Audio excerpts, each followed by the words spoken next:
कि आप ये बताने का, सरकार डबल इंजन की सरकार खास करके बीजेपी ये बताने का कृपा करे कि क्या बिहार में लोक सेवा के अध्यक्ष लाभ कोई है या नहीं है।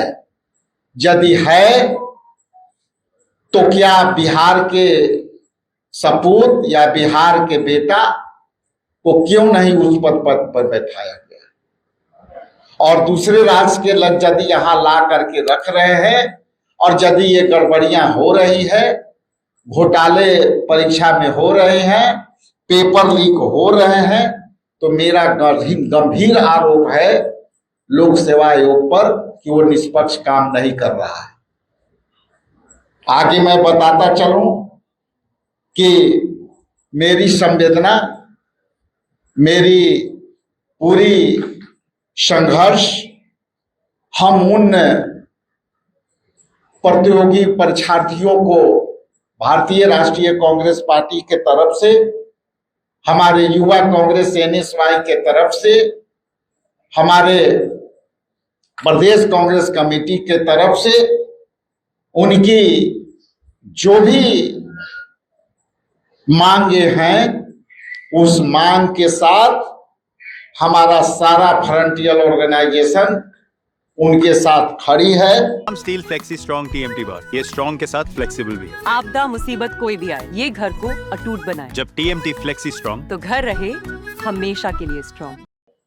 और हम पूरी ताकत से उनके साथ खड़े रहेंगे।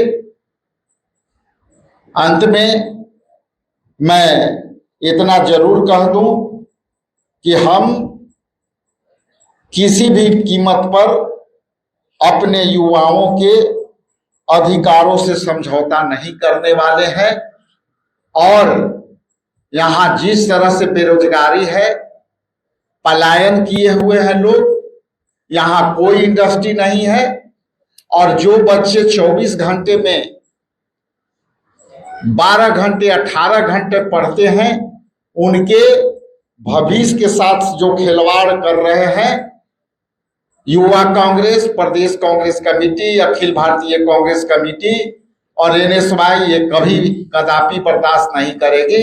हम इस गतिविधि को रोकने के लिए जो भी सहयोग पड़ेगा युवाओं को हम करने के लिए तैयार हैं। बहुत बहुत धन्यवाद। आर्यभट्ट ज्ञान विश्वविद्यालय की कुलपति हैं डॉक्टर शरद प्रसाद यादव, हरियाणा के।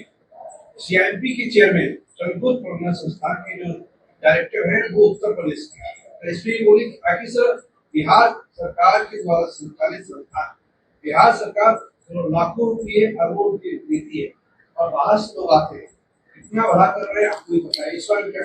देखिए, और जितने भी संस्थाएं हैं, खास करके जो बिहार सरकार के नॉमिनेटेड होते हैं, आप राजभवन से उसको जोड़ के देखते हैं, पिछले बार कई घोटाले हुए यूनिवर्सिटियों में और सभी पाए गए कि बाहर के।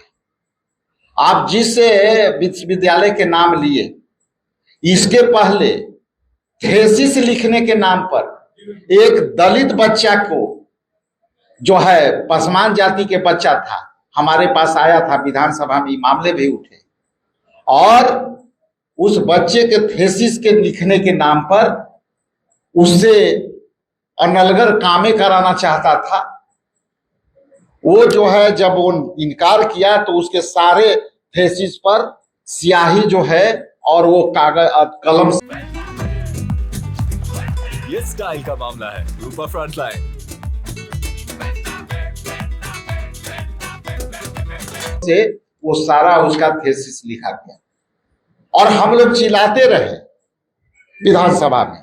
इसकी उत्तर, जैसा कि हम लोग जानते हैं, सरकार गोल मोल जवाब देगी, और इनकी सरकार की जवाब सरकार और मंत्री और मंत्रिमंडल परिषद के नहीं होता है। वो सीधे पदाधिकारी जो लिख के दे देते हैं और वो जो है वही प्रकाशित हो जाता है। इसलिए आप 90% यूनिवर्सिटियों में, 90% जो है आयोग में चयन में, ये सरकार कहां से किसको लाके बैठा देगी ये कहना बड़ा मुश्किल है। मैं भी मगध यूनिवर्सिटी का सीनेट मेंबर, और जब वहां इसके पहले जो गवर्नर थे उनके सामने मेरे सामने भीड़ा भिड़ी हुई, और इस विषय को लेकर के कि मेरे जिले में एक विद्यालय था, वो प्यून से, रोस्टर के विरोध में प्यून से ऊपर उठकर वो अकाउंटेंट के काम कर रहा था, और सारी फाइनेंशियल गतिविधियां हो रही थी। इसलिए मेरा ये कहना है कि ये जो सरकार है ये तीसरी नेत्र से चल रही है, और तीसरी नेत्र से चलने में सारे गड़बड़ियां होगी।